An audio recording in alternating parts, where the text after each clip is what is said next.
Hello students, इस video में हम वर्ग 8 के हिंदी विषय के सभी प्रश्न एवं उनको उत्तर को देखेंगे। चलिए हम सबसे पहले प्रश्न की तरफ चलते हैं। प्रश्न है कि कोष्ठक में दिए गए विकल्पों में से सही विकल्प चुनकर रिक्त स्थानों की पूर्ति कीजिए। जिसमें सबसे पहला है कि कर्मवीर कविता के कवि अयोध्या सिंह उपाध्याय हरिऔध है।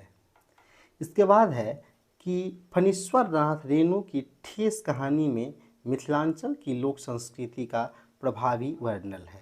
इसके बाद है सुदामा चरित के रचनाकार नरोत्तम दास है।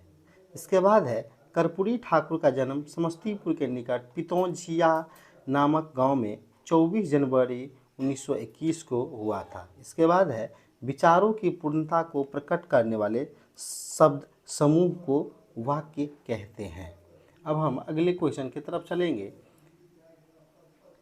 अगला क्वेश्चन है कि दिए गए कथन में सही के लिए सही तथा गलत के लिए गलत का चिन्ह लगाइए। जिसमें पहला है हुंडरू का जलप्रपात पाठ की विधा डायरी है, ये बिल्कुल गलत है। इसके बाद हरिभद्र मेरे प्रथम आचार्य कुलपति थे, ये सही है। मुक्ताकाशी होटल का मालिक कसारा नहीं था, ये बिल्कुल गलत है। दीनबंधु निराला मुक्तहस्त दोस्त परस्त थे, ये सही है। वसुधा का पर्यायवाची आकाश है, ये भी गलत है। अब हम अगले क्वेश्चन की तरफ चलेंगे। अगला क्वेश्चन है स्तंभ अ का मिलान स्तंभ ब से कीजिए। जिसमें प्रेमचंद है, प्रेमचंद क्या है? ये है कथा सम्राट। विद्यापति मैथिल कोकिल है। भाववाचक सजावट है। द्विगु समास पंचवटी है। मर्दानी वीरांगना है। अब हम अगले क्वेश्चन के तरफ चलेंगे। अगला क्वेश्चन है कि विक्रमशिला नामकरण के संदर्भ में प्रचलित जनश्रुति क्या है? तो इसमें है कि विक्रमशिला नामकरण के संदर्भ में जनश्रुति है कि विक्रम नामक यक्ष का दमन कर यहाँ भ्रमण योग्य भूमि बनाया गया, जिसके कारण इस भूभाग का नाम विक्रमशिला रखा गया। अब हम अगले क्वेश्चन की तरफ चलेंगे। अगला क्वेश्चन है कि लक्ष्मीबाई का बचपन किस प्रकार के खेलों में बीता?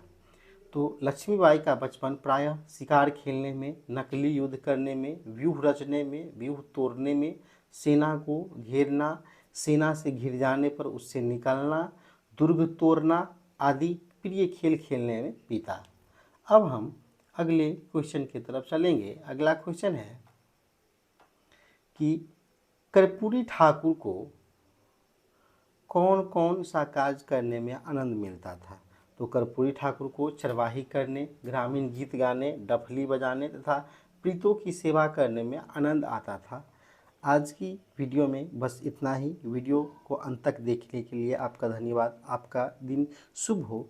ऐसे ही हर दिन हर विषय के क्वेश्चन को हम इसी तरीके से उसका प्रश्न एवं उत्तर को देखेंगे।